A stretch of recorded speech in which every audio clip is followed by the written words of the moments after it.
అన్న అందరికీ నమస్కారం. మా పత్రికా సోదరులందరికీ కూడా, ప్రింట్ మీడియా, ఎలక్ట్రానిక్ మీడియా సోదరులందరికీ కూడా, మా అన్నలకు అందరికీ కూడా పేరు పేరున హృదయపూర్వక నమస్కారాలు తెలియజేస్తూ, మరి ఈరోజు మీ అందరికీ కూడా తెలుసు, మరి నిన్న ఏదైతే ఎమ్మెల్యే గారు పెట్టినటువంటి ప్రెస్ మీటు, మరి ఆ ప్రెస్ మీట్లో పసలేని ప్రెస్ మీట్, అది ఆధారాలు చూపలేనటువంటి అసమ్మతి ఎమ్మెల్యే గారు కేవలం తిట్టడానికే పెట్టుకున్నట్టు కనబడేటువంటి ప్రెస్ మీట్ అది. నేను చేసినటువంటి ఆరోపణల మీద ఎక్కడ కూడా ఏ ఒక్క ఆధారం కూడా చూపలేనటువంటి పరిస్థితి. నేను గాలిలో పేపర్ చూపించడం తప్ప ఎక్కడ కూడా మీడియా కానీ, ఎలక్ట్రానిక్ మీడియా కానీ, ప్రింట్ మీడియా కానీ ఎక్కడ కూడా ఆధారాలు ఇవ్వలేనటువంటి పరిస్థితి. మరి నిన్న మాట్లాడుతూ మరి స్థాయి గురించి మాట్లాడారు. ఏం స్థాయి కావాలి మీకు? ఏం స్థాయి కావాలని అడుగుతాను నేను. ఈరోజు హరీష్ రావు గారు ఈ రాజకీయాలన్నీ చేసేది కూడా హరీష్ రావు గారే. హరీష్ రావు గారు స్క్రిప్ట్ ఇవ్వడము, ఆ స్క్రిప్ట్ పరంగిలు చదవడం.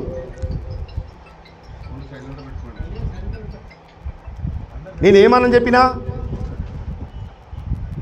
హరీష్ రావు గారు ఇలాంటి దొంగల గురించి మాట్లాడకండి, ఇలాంటి వాళ్ళ గురించి ఒకలా పుచ్చుకోవద్దు, పవిత్రమైన దేవాలయం లాంటి అసెంబ్లీలలో మరి ఇలాంటి దొంగల గురించి, ఇలాంటి కబ్జాకోర్ల గురించి మాట్లాడడం సిగ్గుచేటు మీకు ఇది అని చెప్పిన. ఎందుకంటే ఉద్యమకారుల గురించి మాట్లాడితే బాగుండేది. ఈరోజు లాఠీ దెబ్బల గురించి తిన్నటువంటి ఉద్యమకారుల గురించి మాట్లాడితే బాగుండేది. ఈరోజు జైలుకు వేసిన వాళ్ళ గురించి మాట్లాడితే బాగుండేది. కానీ ఈరోజు నై తెలంగాణ అన్నోళ్ళని, ఆ రోజు తెలంగాణ జై తెలంగాణలో లాఠీచార్జ్ చేయించిన వాళ్ళ గురించి మీరు మాట్లాడడం మీకు సిగ్గు చేయటం అని చెప్పిన. అది తప్ప దానికి స్థాయి కావాలన్నా? ఏం స్థాయి కావాలన్నా? బొచ్చుల స్థాయి కావాలి. మీకు ఏం స్థాయి కావాలి? నా రాజకీయ కుటుంబము, నా చరిత్ర సుదీర్ఘ 50 సంవత్సరాల రాజకీయ కుటుంబం చరిత్ర నాది. ఈ ప్రాంతంలో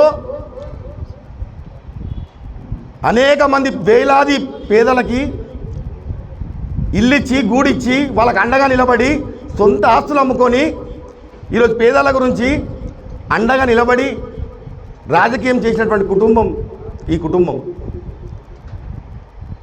ఈ కుటుంబం పేరు మీద అనేక కాలనీలు ఉన్నాయి. ఈరోజు లింగమాయ కాలనీ కావచ్చు, మా పెద్ద అయినది. ఈరోజు దర్శన్ నగర్ కావచ్చు, మా నాయనది. టైలర్ కాలనీ కావచ్చు, స్పీకర్ సెక్షన్ కాలనీలు కావచ్చు. ఇవన్నీ కూడా మా తండ్రులు, మా పెద్దనాయనలు ఈ ప్రాంత పేదోళ్ళకి వాళ్ళకు నీడలిచ్చి, గూడలిచ్చి, వాళ్ళకి అండగా నిలబడినటువంటి చరిత్ర ఇది. ఈరోజు మీకు తెలుసా కాటా కుటుంబం చరిత్ర తెలుసా? సుదీర్ఘంగా 50 సంవత్సరాల చరిత్ర ఉన్నటువంటి ఈ కుటుంబంలో చిన్న మచ్చ లేకుండా కొనసాగుతున్నటువంటి ఈ ప్రాంతంలో ఈ కుటుంబాన్ని ఇష్టానుసారంగా అవలీలగా మాట్లాడతారా? ఈరోజు మాజీ ముఖ్యమంత్రి గారు, ఆ పెద్ద మనిషి కేసీఆర్ గారు, మీకు తెలియకపోతే కేసీఆర్ గారిని పోయి అడగండి, మీ మామగారిని. వారు మా ఇంటికి వచ్చి మా తండ్రికి స్నేహితుడిగా ఆ రోజులలోనే ట్రాన్స్పోర్ట్ మినిస్టర్ ఉన్నప్పుడు మా ఇంట్లో వచ్చి భోజనం చేసినటువంటి చరిత్ర ఈ కుటుంబానికి చరిత్ర. తెలియకపోతే తెలుసుకోవాలి. మీరు రాజకీయాల్లో లేనప్పుడు నా కుటుంబం ఇక్కడ రాజ్యం వెళ్తూ ఉంది, అది మా చరిత్ర అని చెప్తా ఉన్నాయి. ఈరోజు ఈ ప్రాంతాన్ని కాపాడుకుంటా, ఈ పేద ప్రజల గురించి, ఈ ప్రాంతంలో ప్రతి ఒక్కరికి పేదవాడి గురించి అండగా నిలబడినటువంటి కుటుంబం ఈ కాటా కుటుంబం అని చెప్తా ఉన్నా నేను. ఈయనకేం కావాలి? ఈయనకి కూడా స్థాయి కావాలని మాట్లాడుతున్నాను. ఈయనకి కూడా ఏ స్థాయి కావాలని అడుగుతున్నాను నేను. ఈరోజు ఇదే కాటా దర్శన్ గౌడ్ నీకు ఈరోజు రాజకీయ భిక్ష పెట్టకపోతే నువ్వు ఈరోజు ఏడ తిరుగుతుంటివని చెప్తా ఉన్నాను నేను. ఈరోజు ఆ ఆనంద్ భవన్ హోటళ్ళ కాడ డొక్కు స్కూటర్ వేసుకొని ఆ ఇటుక బట్టీల కాడికి, ఆ ఉన్నటువంటి ఇసుక ఫిల్టర్ల కాడికి తిరుగుకుంటా తిరిగేటోను ఈరోజు నువ్వు. ఈరోజు రాజకీయ భిక్ష పెట్టింది కాటా దర్శన్ గౌడ్ కాదా అని అడుగుతా ఉన్నా. నువ్వు ఆత్మవిమర్శన చేసుకో ఒకసారి అంటున్నా. ఈరోజు అన్నం పెట్టిన సున్నం పెట్టిన నువ్వు అని చెప్పి చెప్తా ఉన్నా. ఈరోజు ఇదా నీ స్థాయి కావాలంటే ఏం కావాలి? నీ స్థాయికి నేను కూడా లక్ష గజాలు డాక్యుమెంట్ చేసుకోవాలన్నా? లేకపోతే ఎక్కడైతే శివార్లలో ఉన్న ఎక్సెస్ భూములు ఉంటే అవన్నీ కూడా గీతలు గీసి అమ్మాలన్నా? ఈరోజు పోచారం లాంటి గవర్నమెంట్ సర్వే నంబర్లో మళ్ళీ పక్క సర్వే నంబర్లు 64, 65 సర్వే నంబర్లు వేసి మళ్ళీ 100 ప్లాట్లు చేసి అమ్మాలన్నా? ఏం కావాలి నీ స్థాయి కావాలంటే? లేకపోతే నీ లేక పొద్దుకో పార్టీ మారాలన్నా? పూటకో మాట మాట్లాడాలన్నా? ఏం కావాలి నీ స్థాయి కావాలంటే? ప్రెస్ మీట్ పెట్టినప్పుడు ఒక అవగాహన ఉండాలి. ఒక ప్రతిపక్ష నాయకుడు నీ మీద ఎప్పుడైనా ఆరోపణలు చేసినప్పుడు ఆ ఆరోపణలకి నువ్వు తిప్పికొట్టాలంటే ఆధారాలు చూపించాలి. ఆధారాలు చూపించకుండా అవగాహన లేని మాటలు మాట్లాడుకుంటా చిన్నపిల్లగాని లేక చెంగ దుంకుకుంటా ఏదో తిట్టడానికే ప్రెస్ మీట్ పెట్టి ఇవన్నీ కూడా సైట్ ట్రాక్ పెట్టాలని చెప్పి నీచమైనటువంటి దుర్మార్గమైన నీకు తెలియకపోతే తెలుసుకొని మాట్లాడు. ఉట్టిగా ప్రెస్ మీట్లు పెట్టుకుంటా అడ్డం పొడుగు మాట్లాడితే ఇప్పటి నుంచి ఎవరు ఊకునే ప్రసక్తే లేదు. నిన్ను వదిలిపెట్టే ప్రసక్తే లేదు. నువ్వు ఏడేడా ఏ గల్లీలా ఏ గ్రామంలో నువ్వు అవినీతి చేయని గ్రామం లేదని చెప్తున్నాయి పటాన్చెరు నియోజకవర్గంలో. నిన్ను వదిలిపెట్టేదే లేదు. ఈ 2 సంవత్సరాలలో నీ బండారం మొత్తం ప్రజల సమక్షంలో పెట్టుడే, ప్రజలకు తెలియజేసుడే అని చెప్తా ఉన్నా. నిన్ను వెంటాడుడే అని చెప్తా ఉన్నా. నేను ఈరోజు ప్రెస్ మీట్లు పెట్టి చిల్లర రాజకీయాల తెర చేస్తున్నటువంటి నీదొక రాజకీయము, నీదొక నాయకత్వం. మాకు రావా మాటలు? నేను కూడా మాట్లాడడం స్టార్ట్ చేస్తే నువ్వు మాట్లాడినట్టు వాడు వీడని బాత్రూంలో పోయి డోర్ పెట్టుకొని ఏడుస్తావు. ఒక్క గజం జాగా కూడా ఉద్దర మాటలు మాట్లాడు బాగా అలవాటు అయిపోయినా అన్ని. గజం జాగా నవ్వుతురు పక్కన వాళ్ళే. గజం జాగా తెలియదా నీకు? ఇది ఎవని ఇది? ఏ గాడిది నా కొడుకు ఇవన్నీ చేసిడు? ఏ గాడిది నా కొడుకు బిలాంలు వీళ్ళంతా? ఏ గాడిది నా కొడుకులు ఈ పార్కు జాగాలు రోడ్లు HMDA రోడ్లు 200 ఫీట్లు చేసినాడు? ఏ గాడిది నా కొడుకు ఈ పార్కు జాగాలు కబ్జా చేసినాడు? ఏ గాడిది నా కొడుకు ఈరోజు ఈ ఎక్సెస్ ల్యాండ్లు శివార్లలో భూములు చేసుకున్నాడు? ఎవడి గాడిది నా కొడుకు 62 సర్వే నంబర్ల 106 ప్లాట్లు పక్క సర్వే నంబర్లు వేసి చేసినాడు అని అడుగుతా ఉన్నా. ఈ ప్రాంతంలో ఇష్టానుసారంగా నువ్వు దోసుకుంటా ఇష్టానుసారంగా మాట్లాడతావు. ఇంత అవినీతి పరుడు నువ్వు. రాష్ట్రంలో ఏ మూలకైనా ఎవరిని అడిగినా ఎవరిని కదిలించినా నీ చరిత్ర మొత్తం చెప్తారు. అవినీతి పరంగా ఇన్ని వేల కోట్లు నువ్వు దోషి ఇష్టానుసారంగా నువ్వు మాట్లాడితేనే ఇట్లుంటే మన నిజాయితీగాల్లో నేను మాట్లాడితే ఇట్లుంటుంది అంటున్నా. ఇవన్నిటికీ నేను రుజువు చేసిన, ఈరోజు ఆధారాలతో రుజువు చేసిన. నీకు ఒకటే సవాలిగా నువ్వు రేపు 11 గంటలకి నేను బ్రహ్మరాంబిక మల్లికార్జున శివాలయం బిరంగూడెం టెంపుల్ మీదకి వస్తున్నా. రేపు నువ్వు చేసిన ఆరోపణలు నిజమైనా నువ్వు కూడా ఎక్కాలే. నేను చేసిన ఆరోపణలే మన తప్పైతే నేను కూడా ఎక్కుతున్నా ఉన్నా. నా సర్పంచ్ పదవి కూడా నువ్వు హరీష్ రావు గారు ఇద్దరు కలిసి నేను రేపు ఎమ్మెల్యేగా పోటీకి వస్తూ ఉన్నానని చెప్పి నన్ను తీసేసిర్రు అనే విషయాన్ని మీకు గుర్తు చేస్తూ ఉన్నా. రేపు ఆ విషయంలో కూడా నువ్వు అంటున్నావు కదా, ఏమని 2 సంవత్సరాలు చేయలేకపోయినా అని చెప్పి మాట్లాడుతున్నావు కదా. నువ్వు తీసేపియలేవా నన్ను? పార్టీలకు రమ్మని మీరు ప్రెషర్ చేయలేదా నన్ను? ఈరోజు శుద్ధపూస మాటలు మాట్లాడుతున్నావు నువ్వు అన్నీ. నువ్వు హరీష్ రావు గారి ఇదంతా కూడా నన్ను మీద ఒత్తిడి పెట్టలేదా? అలా రాహుల్ గాంధీ గారు సంగారెడ్డి వచ్చినప్పుడు నేను 10,000 మందితో స్వాగతం వెళ్తే నా ఎంబడబడి మీరు ఎంబడబడి తీసేపియలేదా? అధికారులు చెప్పిరు మీ ప్రెషర్లన్నీ. ఓ కలెక్టర్ చెప్పిండు నాకు మీ ప్రెషర్లన్నీ. లాఠీ దెబ్బలు తిన్నాడు జైల్లోకి వచ్చినాడు ఒక్కడన్నా చూపిస్తావాడా అని అడుగుతా ఉన్నా నేను. ఆ రోజు లాఠీ దెబ్బలు తిని జైల్లోకి వచ్చి ఉద్యమంలో పాల్గొని అనేక రకాల ఇబ్బంది పడ్డ గాలని లేడునండి పక్కన అని అడుగుతా ఉన్నా నేను. ఆ రోజు ఉద్యమంలో పాల్గొని మళ్ళీ లాఠీ దెబ్బ తిన్నటువంటి వెంకటేశ్వర గౌడ్ జిన్నారం ఏడున్నాడు అని అడుగుతా ఉన్నాను. నీ పక్కన కూర్చున్నాను అని అడుగుతా ఉన్నా. ఈరోజు దొంగల బ్యాచ్ అంతా మీరంతా కూర్చొని ఈరోజు అడ్డంపోడు మాట్లాడితే ఈ బెదిరింపులకు భయపడతాడా కాటా శ్రీనివాస్ గౌడ్? నీది 10 సంవత్సరాలు నీదు నడిచినప్పుడే, నీ ప్రభుత్వం ఉన్నప్పుడే, నువ్వు ఇష్టానుసారంగా నన్ను బెదిరించినప్పుడే కాటా శ్రీనివాస్ గౌడ్ జనకలే భయపడలే. కాటా శ్రీనివాస్ గౌడ్ని సర్పంచ్ గురించి మాట్లాడుతున్నావు. ఇది కూడా నేను స్పష్టంగా చెప్పాలి. పదే కాటా శ్రీనివాస్ గౌడ్ మీద ఈ సర్పంచ్ పదవి మీద తప్ప ఇంకోటి రెండో మాట దొరకనటువంటి పరిస్థితి ఈ దుర్మార్గుడికి. నువ్వు అంటున్నావు కదా సర్పంచ్ పదవి దేనికి తీసిరో కూడా నీకు అవగాహన లేదు, ఎందుకు తీపించినావు కూడా నీకు అవగాహన లేదు, నీకు కానీ మీ హరీష్ రావు కానీ. హరీష్ రావు నువ్వు ఇద్దరు కలిసి నా ఎంబడబడి నేను రేపు పొద్దుగాల ఎమ్మెల్యే పోటీకి వస్తున్నాను తీపిలేవా? రాహుల్ గాంధీ వస్తే ఎంబడబడి తీపిలేవా? ఒక ఐఏఎస్ కలెక్టరు నేను పోతే నా ముంగట పార్టీలో జాయిన్ గా రాదు, ఎందుకు నీకు ఈ బాధ అని చెప్పి ఆ రోజు నాకు డైరెక్ట్గా నేరుగా ఒక ఐఏఎస్ కలెక్టర్ చెప్పిండు. నా పదవి పోయినా పర్వాలేదు సార్, ఎనుమ చేతో నా పదవి వదిలేస్తా, కానీ ఎక్కడ కూడా తల ఉంచానని చెప్పి నేను రిటైర్గా నా పదవి ఎనుమ చేతులు పడేసిన తప్ప నీ ఇంటికి వచ్చి నేను నా పదవి కావాలని చెప్పి ఎక్కడ కూడా తలకాయ ఉంచలే. కాటా శ్రీనివాస్ గౌడ్ పదవుల గురించి పనిచేసేటోడు కాదు, తాపత్రయ పెట్టోడు కాదు. కాటా శ్రీనివాస్ గౌడ్ అధికారమా ఉన్నా లేకున్నా, పార్టీ ఒడిదొడుకున్నా, కష్టాలున్నా, నన్ను నడిచినా నన్ను నడవకున్నా నా కార్యకర్తలను నమ్ముకొని కడుపులో పెట్టుకొని ప్రయాణం చేసిండు 10 సంవత్సరాలు కాటా శ్రీనివాస్ గౌడ్. నీలేక కాదు, అధికారం ఎక్కడుంటే అక్కడ పోయి సంపాదించిన అక్రమ ఆస్తులు సంపాదించుకోనికే నిన్ను కాపాడుకోనికే తిరిగేటోడు కాటా శ్రీనివాస్ గౌడ్ కాదు. తీద్దామా 2014 నుంచి తీద్దామా?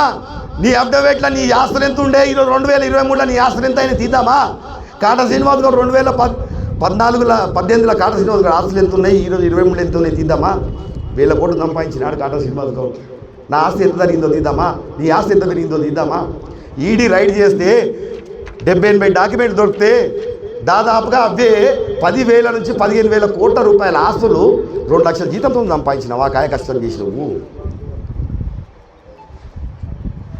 కాటా దర్శన్ గౌడ్, కాటా కుటుంబం చరిత్ర, ఒక దానికి ఉన్నటువంటి ఈరోజు ఈ ప్రాంతంలో ఉన్నటువంటి పరువు ప్రతిష్ట అందరికంటే ఎక్కువ నీకే తెలుసు అని చెప్తా ఉన్నా. కాటా శ్రీనివాస్ గౌడ్, కాటా కుటుంబం గురించి మాట్లాడే అర్హత ఉందా నీకు? అన్నం పెట్టినోనికి సున్నం పెట్టే చరిత్ర నీది అంటున్నా. ఎవరికి సున్నం పెట్టలేవని అడుగుతా ఉన్నాను. నీకు 3 సార్లు బీఫామ్ ఇస్తే వాళ్ళకి సున్నం పెట్టావు. ఈరోజు కాంగ్రెస్ పార్టీలకు వచ్చి వీళ్ళకి లాస్ట్ ఎలక్షన్ మూమెంట్లో లాస్ట్ వీళ్ళకి సున్నం పెట్టావు. మా వాళ్ళు తెలియక నమ్మిరు.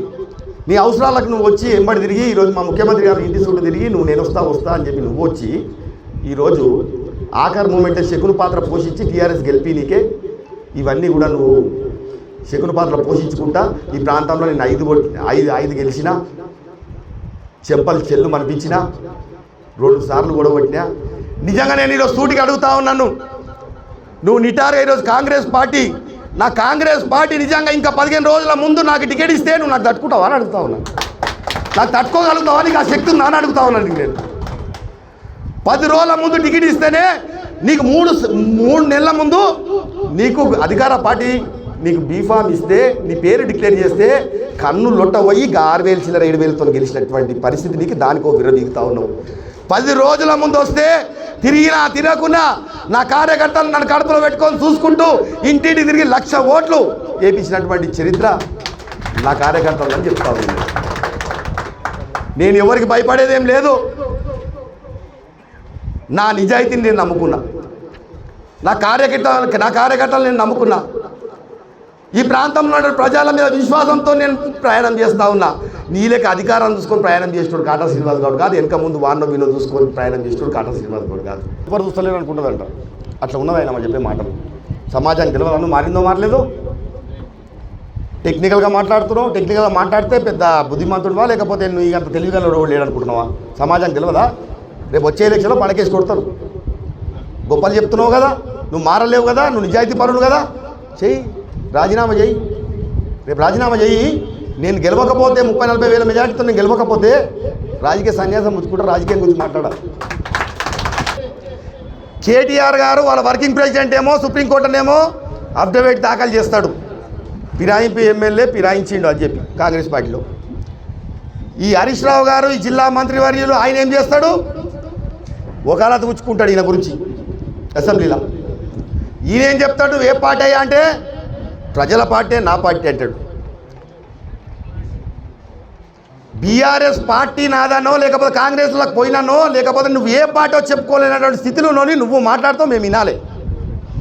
నువ్వు ప్రెస్ మీట్లు పెడతావు, మేము దానికి స్పందించాలి. రేపు 11 గంటలకు వస్తే నీ చెప్తా ఉన్నాను నేను, ఆధారాలతో సహా ఈరోజు నేను ప్రెస్ కూడా మాట్లాడుతూ ఉన్నా. నీ లేక పేపర్ రూపలే ఆధారాలు చూపించి మాట్లాడుతూ ఉన్నా. నిన్ను నడి రోడ్ల చౌరస్తా మీద బట్టలిపి నిలబెడతా అని చెప్తా ఉన్నా. నువ్వు అనుకుంటున్నావు వయసు గౌరవం ఇస్తున్నా, ఈరోజు కూడా ఇంకా తక్కువ మాట్లాడుతున్నా, నీకని ఎక్కువ మాట్లాడడానికి వస్తుంది. నేను కూడా తెలంగాణ బిడ్డనే. మా కుటుంబానికి ఈ ప్రాంతంలో సుదీర్ఘంగా 50 సంవత్సరాల చరిత్ర ఉన్నటువంటి కుటుంబం మాదన్న. మేము ఆషామాషి కుటుంబం కాదు, మేము బజార్లకు ఎక్కి కొట్లాటే కుటుంబం కాదు మాది. ఈ ప్రాంతంలో ఎంతోమందికి ఆస్తులు అమ్ముకొని పేదోళ్ళకి ఇల్లు ఇచ్చి గూడునిచ్చి కాపాడుకున్నటువంటి ఒక చరిత్ర ఉన్నటువంటి ఒక ప్రతిష్ట ఉన్నటువంటి కుటుంబం మాది, కాటాల కుటుంబము. ఈరోజు నేను ఒకటే చెప్తా ఉన్నా, నేను ఈరోజు మా వదినే గారు మాట్లాడినా ఆమె కూడా మా కుటుంబంలో సభ్యురాలే. ఆమె మాట్లాడిందని చెప్పి నేను ఎప్పుడు కూడా నా కుటుంబాన్ని తీసుకొచ్చి నేను బజార్కి వేసిన ఎప్పుడు నా కుటుంబాన్ని చూపిలే. నేను రాజకీయంగా నాకు ఎంతమంది అన్నదమ్ములు ఉన్నారో, ఎంతమంది అక్కచెల్లెలు ఉన్నారో సమాజానికి ఎప్పుడు నేను రాజకీయంగా తీసుకొచ్చి చూపించలేదు. నా ఎలక్షన్లో మాట్లాడినా ఎప్పుడు నేను నా కుటుంబాన్ని బజార్కి ఇచ్చుకొచ్చి మాట్లాడలేదు. మాది గౌరవాల కుటుంబం అన్నా, పేరుగల కుటుంబం అన్నా, ఈ ప్రాంతంలో ఒక పేరు ప్రతిష్టలు ఉన్నటువంటి కుటుంబం అన్నా. ఆమె కూడా మా కుటుంబ సభ్యురాలే అన్నా. కొంతమంది పైచాచిక ఆనందం కోసం ఆమెతో మాట్లాడి ఇచ్చిండొచ్చు కాక, కానీ మా వదిలే మా కుటుంబ సభ్యురాలే కదా, ఆమె మాట్లాడిందని చెప్పి నేను బజార్కి ఎక్కి ఆమె పరువు పోయినా నా పరువు పోయినట్టే కదన్నా. ఎవరు పరువు పోతుందన్నా? నా కుటుంబం పరువు పోతుంది కదా. నేను అట్లా కాదు కదా. మైపాల్ రెడ్డి చేసినటువంటి నీచమైన రాజకీయాలు నేను చేయను కదా. నేను నిటారుగా నిలబడి కొడతా. ఆడబట్ల రాజకీయం చేయడు, కథ సినిమా కూడా మొగోళ్ళకి రాజకీయం చేస్తాను, నిటారుగా నిలబడి కొట్లాడతాడు అంటున్నా. ఇటు వెనకకెళ్ళి ముందుకెళ్ళి అడ్డం పొడు ఆధారం లేకుండా మాట్లాడు. తమ్మునోడు అయితే ఒక మనిషి పుట్టుక జన్మిస్తే కడుపుకు అన్నం తింటే రేపు రావాలంటున్నా, ఆరోపణల మీద స్టాండ్ ఉండాలంటున్నా. మొత్తానికి మాట్లాడుతున్నా. ఆయన మాట్లాడినటువంటి నందిగామ, విక్రమ్ గౌడ్ 7 కోట్లు కావచ్చు, శివానందం చైర్మన్ విషయంలో 40 లక్షలు కావచ్చు, బీఫామ్లకు ఏదో పైసలు అనే విషయం మాట్లాడిన, బీఫామ్లు ఇచ్చిన విషయం కావచ్చు, ప్రతి ఒక్క అంశం మీద నా సర్పంచ్ రిమూవ్ చేసినటువంటి సబ్జెక్ట్ మీద కావచ్చు, రేపు గుడిలోనే ఆ దేవుని సాక్షిగా నేను రేపు పొద్దుగాలను చెప్పినాయన్ని అవస్థవాలని చెప్పి నేను రేపు తడిపడమని జరుగుతున్నా. నువ్వు అన్నిటికీ నువ్వు చేసిన ఆరోపణలకి దీనికి దానికని అంటలే, నేను మొత్తానికి నిలబడుతున్నా అంటున్నా, స్టాండ్ అవుతున్నా, ఆధారాలతో సహా స్టాండ్ అవుతున్నా. నువ్వు రేపు రాసుకో, నువ్వు రావాలి, నువ్వనైనా తెలుసుకోవాలి పడని చెప్పి అందరూ అన్ని విషయాలు. నారాయణన్న ఇక్కడ ఉన్నటువంటి కౌన్సిలర్లు ఉన్నారు, ఇక్కడ ఉన్నటువంటి కాంగ్రెస్ పార్టీ క్యాడర్ మొత్తం ఉన్నది, ఇక్కడ ఉన్నటువంటి శివానందం మార్కెట్ కమిటీ చైర్మన్ ఉన్నాడు, గుడి ఆలయ కమిటీ చైర్మన్లు ఉన్నారు. అందరి దగ్గర మీరు వాయిస్ తీసుకోవచ్చు. అర్థమైందా అన్న? అందరి దగ్గర వాయిస్ తీసుకోండి. మీరు చేసిన చైర్మన్ గురించి 40 లక్షల రూపాయలు తీసుకున్నా మాట్లాడినావు కదా, మాట మీద ఉంటావా? నిలబడతావా? నిరూపిస్తావా? నేను ఈరోజు ఈ వేదిక మీద చెప్తా ఉన్నా, నువ్వు చేసినటువంటి ఆరోపణలు ఏవైతే ఉన్నాయో ఆ మాట మీద నువ్వు నిలబడాలని చెప్తా ఉన్నా. నేను చేసిన ఆరోపణల మీద నేను మాట మీద నిలబడతా ఉన్నా, నేను ఆధారాలతో చూపిస్తా ఉన్నా. నువ్వు చేసినటువంటి ఆరోపణల మీద నువ్వు నిలబడాలి. నువ్వు నిజంగా మనిషి పుట్టుక పుడితే కడుపుకు అన్నం తింటే నీలో ఏమైనా చీము రక్తం ఏమైనా ప్రవహిస్తే రేపు 11 గంటలకు నేను శివాలయం, అందరూ కూడా ఇక్కడ పవిత్రంగా భావించేటువంటి చరిత్ర ఉన్నటువంటి శివాలయానికి నేను 11 గంటలకు వస్తూ ఉన్నా. నువ్వు చేసిన ఆరోపణలు ఏవైతే ఉన్నాయో అవి నిజమైతే నువ్వు తడి బట్టలతో గుళ్ళకి జొర్రాలే. లేదు, నేనేవైతే నువ్వు ఆరోపణ చేస్తే అన్ని శుద్ధ తప్పులు అబద్ధాలు అని చెప్పి అన్యం పుణ్యం నాకు ఏమి తెలియదు, ఒక అన్న పైసా తెలియదు అని చెప్పి నేను ఈరోజు గుళ్ళకి జొరడానికి సిద్ధంగా ఉన్నా. రేపు 11 గంటలకు కాసుకో బిడ్డ అని చెప్తా ఉన్నాను నీకు. నేను ఇక వద్దుగా ఈ ప్రెస్ మీట్లు ఇవన్నీ అవసరం లేదుగా. నీ కార్యకర్తలు నా కార్యకర్తలు అవసరం లేదుగా. ఇక పటాన్చేర్ల నువ్వా నేనా రేపు పొద్దుగాల 11 గంటలకు తేలిపోవాలని చెప్తా ఉన్నా. ఆ గుడిలో జరిగినప్పుడు కనీసం ఆ భగవంతుడైనా కనీసం నువ్వు తప్పైతే నిన్ననే శిక్షిస్తాడు, నన్ను తప్పైతే నన్ను శిక్షిస్తాడు. ఇక తేల్చుకుందామని చెప్తా ఉన్నా. నువ్వు సిద్ధంగా అని చెప్తా ఉన్నా. రేపు 11 గంటలకి రేపు బిరంగూడెంలో శివాలయం గుడికి, బ్రహ్మరంబిక శివాలయం గుడికి నువ్వు రా అని చెప్తా ఉన్నా. నువ్వు నిజంగా నువ్వు కడుపుకు అన్నం తింటే మనిషి పుట్టుక పుడితే అని చెప్తా ఉన్నా. నేను ఈరోజు నీలో చీము రక్తం ఉంటే రేపు రా సవాల్కి సిద్ధం. నిన్న ప్రెస్ మీట్ పెడితే అక్కడ కూర్చున్న వాళ్ళు ఒక్కడన్నా కనీసం 2001 నుంచి తెలంగాణ వచ్చేంత వరకు జెండా పట్టాడు ఒక్కడన్నా చూపిస్తావని అడుగుతా ఉన్నా నేను. 3 సార్లు గెలిచి ఏం అవగాహన ఉందని అడుగుతా ఉన్నా నీకు నేను. అవగాహన ఉందా ఏమన్నా నీకు 3 సార్లు గెలిచి? ఒకవేళ తెలియకపోతే తెలుసుకోవాలి. నీకు లీజ్ ఎప్పుడు కేటాయించిండో కూడా నీకు సరిగ్గా తెలియనటువంటి పరిస్థితి ఇది. నువ్వు 3 సార్లు గెలిచినా అని చెప్పి ఏదో భుజాలు తరుముకుంటా ఉన్నావు. రాజశేఖర్ రెడ్డి గారు వినండి, రాజశేఖర్ రెడ్డి గారు 2009 సంవత్సరంలో 2 సెప్టెంబర్ నాడు రాజశేఖర్ రెడ్డి గారు చనిపోయింది. ఒకసారి 2011 ఇచ్చిన అంటావు లీజు, ఒకసారి 12 ఇచ్చిన అంటావు, ఒకసారి 10 ఇచ్చిన అంటావు, ఒకసారి 13 ఇచ్చిన అంటావు. నీకు లీజు పొద్దుగాల పోతే సాయంత్రం కల్లా నీకు ఆర్డర్ ఇచ్చినప్పుడు 2010 అని చెప్తున్నావు కదా, 11 అంటున్నావు కదా, 12 అంటున్నావు కదా. ఆ రోజు స్వర్గీయ రాజశేఖర్ రెడ్డి గారు ఇక్కడ ఈ భూమి మీద ఉన్నాడా అని అడుగుతా ఉన్నాను నేను. ఆయన చనిపోయింది 2 సెప్టెంబర్ 2009. నీకు ఆర్డర్ ఇచ్చింది 2010, 11, 12, 13 అని చెప్పి 4 మాటలు చెప్తా ఉన్నావు నువ్వు, అవగాహన లేని మాటలు. ఇది నీకున్న తెలివి. ప్రెస్ మీట్ పెట్టినప్పుడు మనకు తెలియకపోతే తెలుసుకోనన్నా ఆధారాలు తీసుకొని మాట్లాడేటువంటి సోయి మనకు ఉండాలి. ఆ సోయి లేకపోతే నేర్చుకోనన్నా నేర్చుకోవాలి. నేనేదో హెచ్ఎంటీవీలో కోచింగ్ ఇస్తుందని చెప్తారు కదా, నేను కాదు కదా కోచింగ్ తీసుకోవాల్సింది, నువ్వు కదా కోచింగ్ తీసుకోవాల్సింది. ఈ స్క్రిప్టులు ఇస్తే స్క్రిప్టులు మాట్లాడటం కాదు, అవగాహన ఉండాలి. ఒక బాధ్యత గల ఎమ్మెల్యే ఈ ప్రాంతానికి నువ్వు ప్రాతినిధ్యం వహిస్తుంటే నీకు అవగాహన ఉండాలని చెప్తా ఉన్నా నేను. అవగాహనతో మాట్లాడాలని చెప్తా ఉన్నా. ఈరోజు 62 సర్వే నంబర్లో మళ్ళీ నా శంకర్లాల్ 5 ఎకరాలు కేటాయించి ఎవడన్నా ఏ గాడిద కొడుకు అన్నాడు? 5 ఎకరాలు ఆయన కేటాయించలేదని చెప్పి, ఆయనకు భూమి కేటాయించలేదని చెప్పి ఏ గాడిద కొడుకు అన్నాడు అంటున్నాను నేను. ఆయనకు భూమి కేటాయించిన విషయం వాస్తవమే. 62 సర్వే నంబర్లో ఆయన 5 ఎకరాలు ఆయనకి ఎక్స్ సర్వీస్ మెన్ కింద ఆయన కేటాయించిన విషయం వాస్తవమే. మరి నువ్వు 106 ప్లాట్లు ఏవైతే చేసినావు కదా, ఆ 106 ప్లాట్లు 62 సర్వే నంబర్లో చేస్తే మళ్ళీ 62 సర్వే నంబర్ వేసి ఎందుకు రిజిస్ట్రేషన్ చేయలేమని అడుగుతా ఉన్నా ఈ సందర్భంగా నేను. బన్వర్లాల్ శంకర్లాల్ దగ్గర నువ్వు 5 ఎకరాలు నువ్వు తీసుకున్నావు అయితే మరి శంకర్లాల్ డాక్యుమెంట్ ఏదని చెప్పి అడుగుతా ఉన్నా నేను ఈరోజు. నీ 106 ప్లాట్లు ఏవైతే నువ్వు బినామీలు పెట్టి చేసినావో మరి దాంట్లో మరి ఒక్క దగ్గర నన్ను 62 సర్వే నెంబర్ వేసినావా అని అడుగుతా ఉన్నా. నువ్వు దొంగ కాకపోతే, నువ్వు లంగ కాకపోతే, నువ్వు ఈ మోసం చేయకపోతే 64, 65 సర్వే నెంబర్ ఎందుకు వేసినావు అని అడుగుతా ఉన్నా నేను. 93లో లేవట్ అయింది అది. మల్లయ్య కుటుంబ సభ్యులు 9 ఎకరాల 37 గుంటలు ఈరోజు వాళ్ళకి ఉన్నటువంటి భూమిని 93లో లేవట్ చేసిరాలు.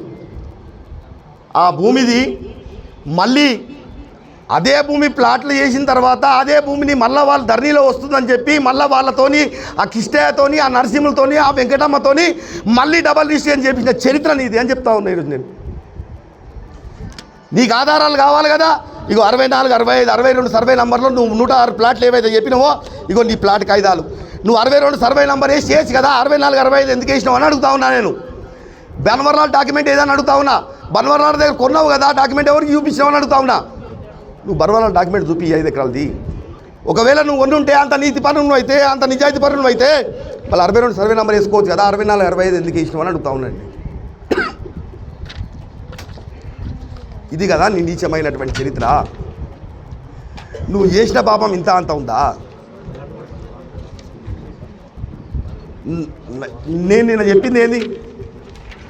ఇంద్రేశము రామేశ్వరం బండలో శివార్లో ఉన్నటువంటి 453 సర్వే నంబర్లో మిగిలినటువంటి ఎక్సెస్ ల్యాండు 1 ఎకరా 12 గుంటల్ని గీతలు గీసి ఇప్పుడు రెడీగా పెట్టుకొని అమ్మడానికి ప్రయత్నం చేస్తుర్రు అని చెప్పిన.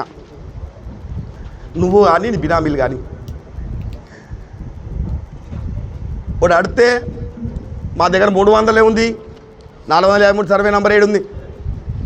ఇంద్రేశంలో 456 నీ ఆఖరి సర్వే నంబరు. నీకు సోయి లేకపోతే సోయి తెచ్చుకోమని చెప్తా ఉన్నా నేను. ఇంద్రేశం రామేశ్వరం అంటే శివారని చెప్తా ఉన్నా నేను.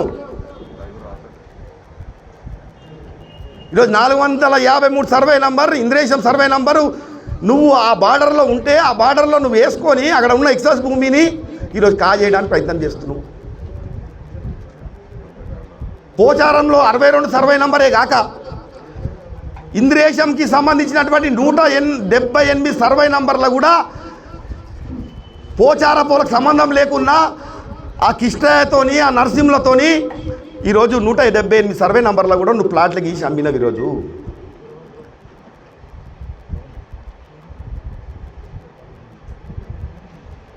వాళ్ళతో డబల్ రిజిస్ట్రేషన్ చేపిస్తావు, మళ్ళీ పక్క సర్వే నంబర్ వేసేసి మళ్ళీ వాళ్ళతో రిజిస్ట్రేషన్ చేపిస్తావు నువ్వు. ఇది నీ చరిత్ర.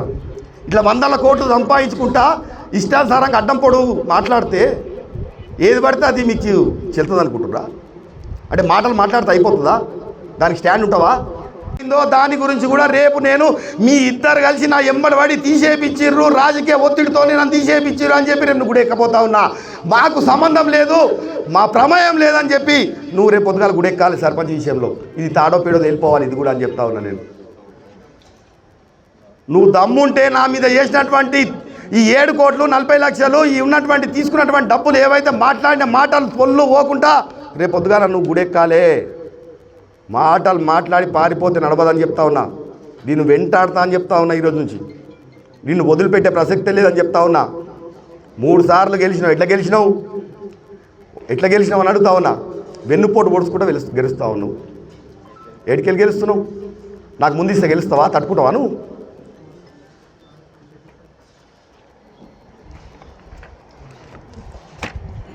హరీష్ రావు గారికి కూడా సూటిగా చెప్తా ఉన్నా.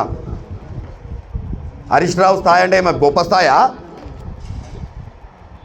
హరీష్ రావు గారు రాజకీయాలు లేనప్పటి నుంచి నా కుటుంబం ఈ ప్రాంతంలో వెళ్తుంది, ఈ ప్రాంతంలో రాజకీయం నడిపిస్తుంది.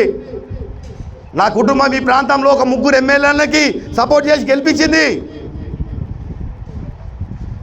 ఈరోజు మీ మామగారు మాజీ ముఖ్యమంత్రి గారు కేసీఆర్ గారిని పోయి కాటా దర్శనం కూడా అంటే ఎవరు, కాటా కుటుంబం పేరు ప్రతిష్టలు ఏంది ఈ ప్రాంతంలో అడుగుతే తెలుస్తుంది నీకేం తెలుసు అని చెప్పి అడుగుతా ఉన్నా. మిమ్మల్ని మాట్లాడడానికి ఒక స్థాయి కావాలన్నా? నేను మంచిగా చెప్తుంటే ఉద్యమకారుల గురించి కొట్లాడి ఇట్లా దొంగల గురించి లంగల గురించి కొట్లాడకు, నీకు పరువు పోతుందని చెప్తా ఉన్నా. నీకు నువ్వు ఎందుకు తక్కువ చేసుకుంటావని అడుగుతా ఉన్నా.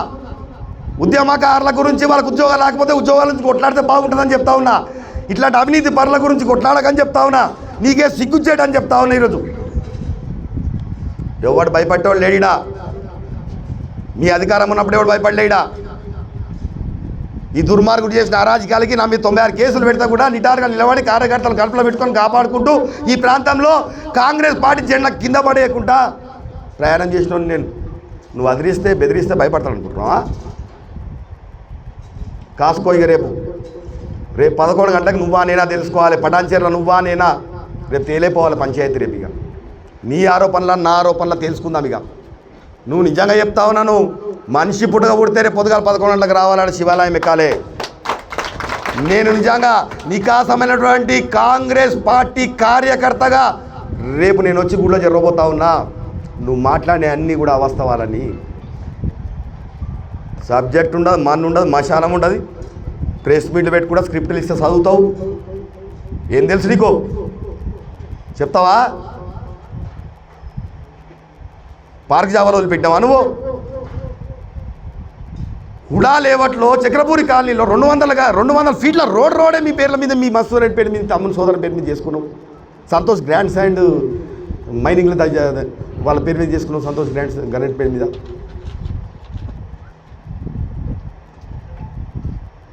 మహావీర్ జైన్ చనిపోతే బన్వర్లాల్ జైన్ వాళ్ళ కొడుకు తోని చేయించుకున్నాడు. లేవట్ చేసింది Mahavir Jain.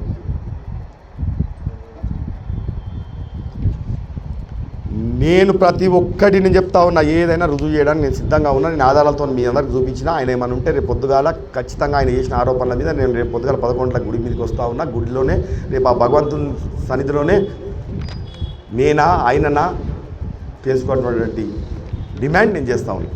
Hi everybody, this is Kiriti Damaraju. Like, share and subscribe to Saira TV. Oh, Saira!